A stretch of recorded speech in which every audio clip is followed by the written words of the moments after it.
In a reality where legends can be literal, the origin story of humanity unfolds as a tale of engineering and control.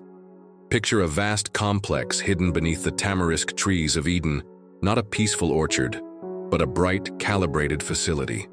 There, beings we call gods yet who could be Anunnaki scientists gather around luminous work tables and screens.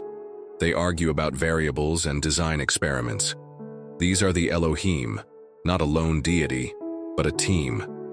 Their goal is to create a being that would serve yet carry the spark of their own design. The account begins with the first human Adam not shaped from metaphorical clay, but from dust and encoded instructions. He lies on a cold table, plunged into a deep induced sleep. The Hebrew term translated as sleep, tardema, implies anesthesia. One of the scientists activates a silent device. The human's eyes close. From his body they remove something long rendered simply as a rib, yet the Hebrew word sela refers to a lateral structure, an architectural component. The Anunnaki extract a fragment of his genetic architecture, store it, and on another table reconfigure it into a new form. They aren't waving wands. They are working with precision. This leads to the first revelation. The Hebrew creation account reads like a surgical procedure. The verbs in the original text are those of construction and craft: bara, to create; yatsar, to form; vana, to build. After taking the genetic material, they seal the body with a fine closure. Sagar carries the sense of sealing hermetically rather than simply closing a wound. Then they assemble the new entity woman from that same material, modify it, and present it. The process suggests a biotechnological operation, rather than a purely spiritual event. When the Hebrew text says, "Let us make man in our image, according to our likeness," it uses the first-person plural. This plural isn't decorative. In Akkadian and Ugaritic literature, a divine council, the Sod Elyon, is referenced. In Genesis, the plural shows a decision made collectively. The verb later shifts to singular because the operation is unique. The scene isn't a solitary figure on a throne, but a group of technicians following a protocol. Sedate, extract, seal, construct, and then breathe life. That breath neshma is the final step. In ancient languages, the term connects to imparting essence or data. By breathing life into the human's nostrils, they transfer a code. This is akin to the Sumerian mi or nish, the divine instructions that assign functions to beings. In a technological reading, the breath isn't simply air. It is an activation vector integrating software with biological hardware. At that moment, the first human prototype becomes Nefesh Chai, a living being. The Garden of Eden, or the controlled space called Eden, is not a natural paradise. The Hebrew word gan implies an enclosed garden, and its Sumerian cognates suggest a regulated enclosure. The water channels described there are not babbling brooks but irrigation systems. This garden is closer to a biodome where conditions are carefully regulated. Inside, the human could live and learn, but access to knowledge was restricted. The tree of the knowledge of good and evil and the tree of life symbolized databases or genetic resources withheld from the prototype. Sumerian and Akkadian traditions echo similar laboratory motifs. In stories of Enki and Ninmah, minor gods, the Agigi, complain of the toil of digging canals. The major gods, the Anunnaki, decide to create laborers. Enki, god of wisdom, and Ninmah, goddess of birth, enter a facility in Eridu. They mix clay with divine essence. Each attempt yields a different being, one blind, one lame, one without clear function. Enki tries to assign tasks, one to work fields, another to guard gates. It sounds like early genetic engineering: design, test, fail, iterate. At one point, Ninmah challenges Enki to create a flawed being and assign it a destiny. Enki produces a being unable to speak or move properly, and then concedes that he cannot find a role for every error. This myth highlights iteration and the inevitability of discarding defective prototypes, much like modern genetic experiments, where many attempts fail before achieving the desired sequence. Once humans are made, a conflict arises between Enki and Enlil. Enlil fears that if humans gain too much knowledge, they will become a threat. He imposes limits. This tension mirrors the Eden story. The ban on eating from the tree of knowledge and from the tree of life prevents humans from achieving immortality. When the first pair violates the rule and acquires knowledge, a security protocol triggers. They are expelled from the garden not as a moral punishment but as containment. Other cultures tell analogous stories.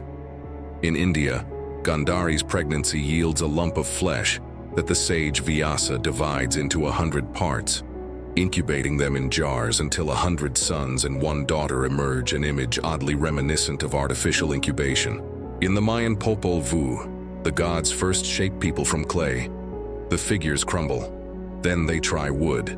These beings walk but lack souls and are destroyed. Finally, they use maize, which yields suitable beings, but their vision is clouded so they do not see too much a further limitation on knowledge. In Aztec myth, Quetzalcoatl descends to the underworld, gathers bones of earlier generations, grinds them, and mixes them with his blood to create humans. The bones are the genetic substrate, and the blood the activating vector. African traditions also preserve the image of a divine artisan.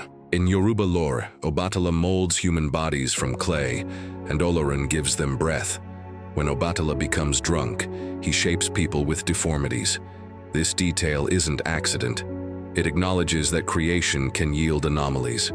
In Egypt, Khnum forms people on a potter's wheel and the goddess Hecate breathes life into them.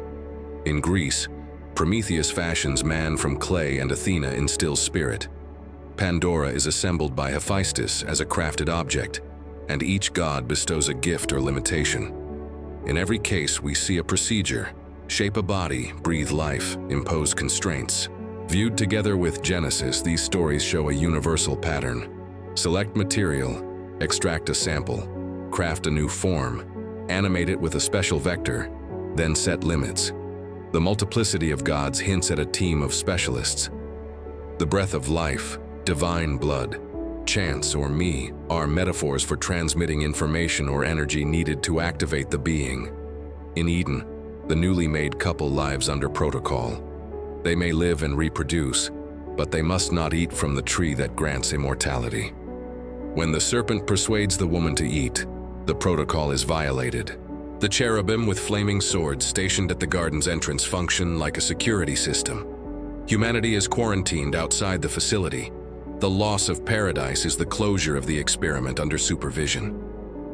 After their expulsion, Adam's children continue civilization. Cain and Abel introduce farming and herding. Knowledge increases, and humans receive fragments of divine wisdom, arts, and sciences. Yet boundaries remain. Immortality and total knowledge are forbidden.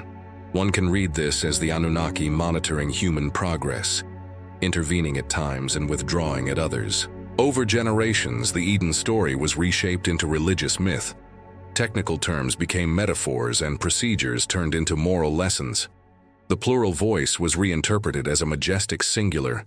Yet beneath the poetic language may lie a memory of a prehistoric moment when advanced beings manipulated human genetics. The similarity of myths across continents suggests a common source or at least a shared experience that each culture reimagined. So when you encounter, "Let us make humankind in our image," consider that it might echo the voices of genetic engineers deliberating. When you envision Eden, picture a controlled environment. When the text says God formed man from dust, imagine a mix of raw materials and programmed codes. When the grammar shifts to plural, remember it may refer to more than one being. And when you see other cultures' deities molding, breathing, and limiting, hear the resonance of a global protocol repeating through time. This rereading of ancient texts isn't meant to undermine faith, but to enrich it. The mystery of our creation may span beyond a single day or miracle. It might involve superior civilizations, long experiments, and complicated agreements. Spirituality can coexist with the possibility that we were engineered for a purpose. Knowing this invites reflection on who we are and where we are headed. Thank you for joining this deep exploration of human origins from an alternative perspective. If you'd like more content blending mythology, science, and mystery, subscribe to our channel, The Secret Tito's Bible. Like the video, Share it with other seekers of truth, and we'll keep unearthing ancient secrets and reframing them to understand our beginnings. The journey has only begun. Beyond these broad strokes lies a world of detail. Imagine the hum of machines as genetic sequences align, the glow of garments in a sterile chamber. One technician checks reagent levels, air purity, and the temperature of the liquid sustaining the prototype. Another adjusts a holographic screen displaying the extracted genetic code. They speak in a language that blends mathematics and melody, modulating tones to switch cellular growth cycles on or off. The atmosphere is both scientific and sacred. They know they are about to introduce a conscious life form into the universe. That reverence lingers in myth as a divine act. The induced tardima is not mere sleep. It disconnects the body from awareness to permit intervention. During it, the prototype forms no memories. Its brain remains blank. Operators remove the cella with extreme care, using instruments that leave no scar. Ancient texts relate this as if describing an ordinary scene. Yet the precision of their verbs suggests that the authors knew a specific technique. How could they speak of cutting, sealing, and building so exactly if it were pure poetry?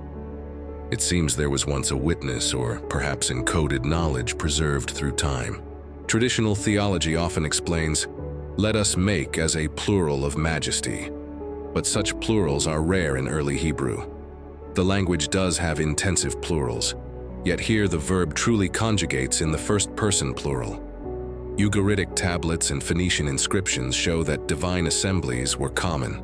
Scholars like Michael Heiser argue that a divine council underlies Hebrew scriptures. This Sod Elyon, the Council of the Highest, is composed of beings who share creative and administrative power. In the Eden Chamber, they decide on creating humans as a joint project. Their voices echo in the phrase, "Let us make." Now journey to Sumer, to Eridu, considered the world's first city. Among adobe temples and canals stands a precinct closed to the public, the Abzu, Enki's sacred chamber. Within, a laboratory with stone tables, clay vessels, and perhaps devices we would no longer recognize. Enki and Ninmah discuss the Agigi's labor complaints. The canals are deep, hands blister. Enki recalls they can craft a creature to bear the workload.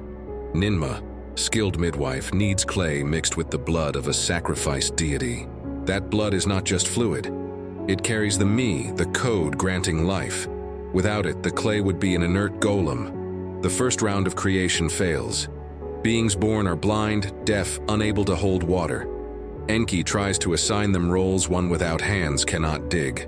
One without a mouth cannot blow. Each failure is recorded. Frustrated, Ninmah challenges Enki. "If you're so wise, create one and give it a destiny." Enki shapes a being so misshapen that Ninmah cannot find a use for it. The moral is not ridicule, but humility before the creative process. Even gods are bound to trial and error, mirroring modern labs where experiments are repeated countless times before yielding the desired result. We see the same spirit in India. Gandhari, wife of Dhritarashtra, is pregnant for 2 years. When she finally delivers, it is not a baby but a lump of flesh. Vyasa divides it into 100 equal parts, places them in jars of ghee, and chants over them. 2 years later, the jars are opened. 100 strong sons and 1 daughter emerge. Why would a millennia-old text describe a birth like this? Incubating tissue segments in vessels sounds modern, yet it is part of an ancient epic, challenging our notions of what is myth and what is memory. In Mesoamerica, creation is iterative. The Council of Gods in the Popol Vuh convenes, saying, "Let us fashion someone who will remember and revere us." They mold figures from mud, but the shapes dissolve. Next, they carve wooden bodies. These beings walk and speak, but without souls, they are unfaithful. Their skins tear, their bodies float away. Finally, they turn to maize. Ground maize mixed with sacred water becomes bodies. These beings speak, have memory, and worship their makers, but their sight is limited. "Let them not see like us," say the gods. "Let them not know everything." A cognitive firewall is installed. The parallel with Eden is clear, the limitation of knowledge as a control mechanism. Across the ocean, in West Africa, the Yoruba tell how Obatala molded humans from clay while Olorin breathed life into them. Drunk, Obatala's hand shakes, shaping beings with physical differences. This detail emphasizes that even divine artisans make mistakes. In Egypt, Khnum is the divine potter. He fashions twins on his wheel and hands them to Heket, who animates them with the Ankh, the symbol of life. The pattern repeats: clay, shaping, breath, life. In Greece, Prometheus shapes man from earth, and Athena animates him, but Zeus imposes mortality. Then Zeus commands Hephaestus to craft Pandora. Hephaestus molds her form. Aphrodite grants beauty. Hermes bestows cunning. Athena clothes her, and Zeus hands her a sealed container filled with all evils. When Pandora opens it, suffering and mortality enter the world, leaving hope behind. This myth is both a warning and another coded reference to control. Creation is bound to limitation. Curiosity has consequences. Polynesian traditions tell of Maui stealing fire and promising immortality, only to fail and secure permanent mortality. Hopi stories describe humans formed from women of clay, animated by kachinas, star beings. Each culture, unknown to the others, recounts the same sequence with different materials and names. Select a substrate, activate it with essence, impose limits. These parallels suggest that cultures everywhere preserve memories of events or series of events that produced humanity. Those memories were transmitted in images appropriate to each society: clay for farmers, wood for forest dwellers, maize for the Maya. The essence varies: breath, blood, chance, but the function is identical. Transfer a vital code. Back in Eden, expulsion isn't just moral punishment. The serpent represents someone who questions the protocol, a being that invites humans to acquire knowledge. Eating the fruit changes their status. The Elohim respond, "Behold, the human has become like one of us, knowing good and evil. Now, lest he reach out and take also from the tree of life and eat and live forever." The concern is explicit. If they gain immortality, they will be equal. So, containment is activated. Cherubim with flaming swords guard the tree of life, not to punish but to prevent return. The laboratory shuts down. What follows is humanity's dispersal and the passing of fragments of original knowledge through lineages and cultures. Sacred texts, legends, and rituals preserve traces of that knowledge. When the Sumerians speak of the Me, the tablets of destinies, they refer to programs governing cosmic functions. When Egyptians describe the soul's journey through the Duat, they encode knowledge of anatomy and consciousness. When the Maya record dates of creation and destruction in their codices, they recall cycles of experiments and closures of laboratories. Modern science is beginning to reveal unexpected parallels. Genetic engineering uses viral vectors to insert information into cells. Terms like edit and cut and paste have entered biology. Ancient Hebrew words for create, cut, seal, and build resonate with current labs where CRISPR scissors cut DNA segments and researchers seal strands and assemble new combinations.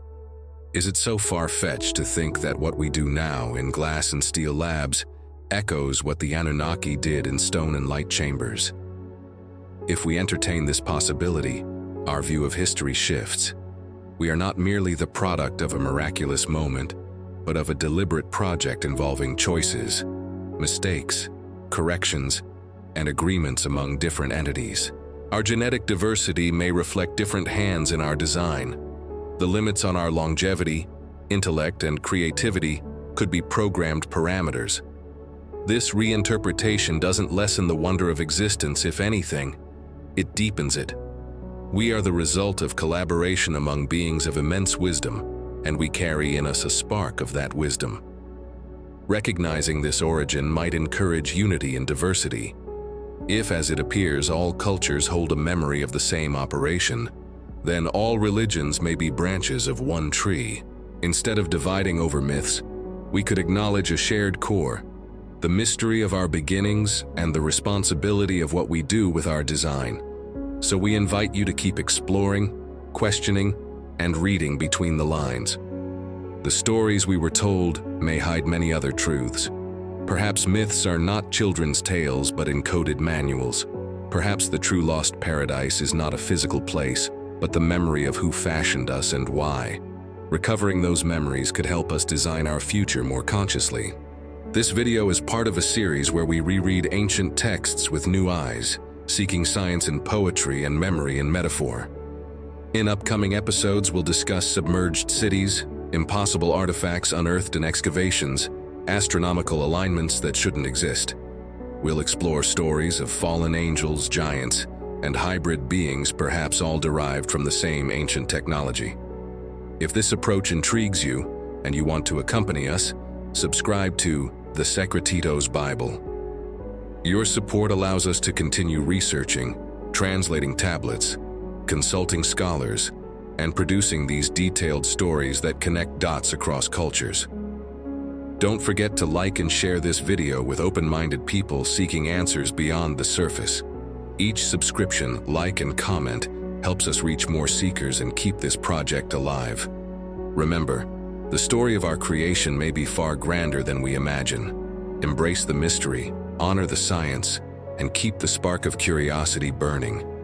Together, we might rediscover the original protocol and better understand our place in the cosmos. The journey has just begun. As you've listened to this story, you've joined a community unafraid to explore the unknown.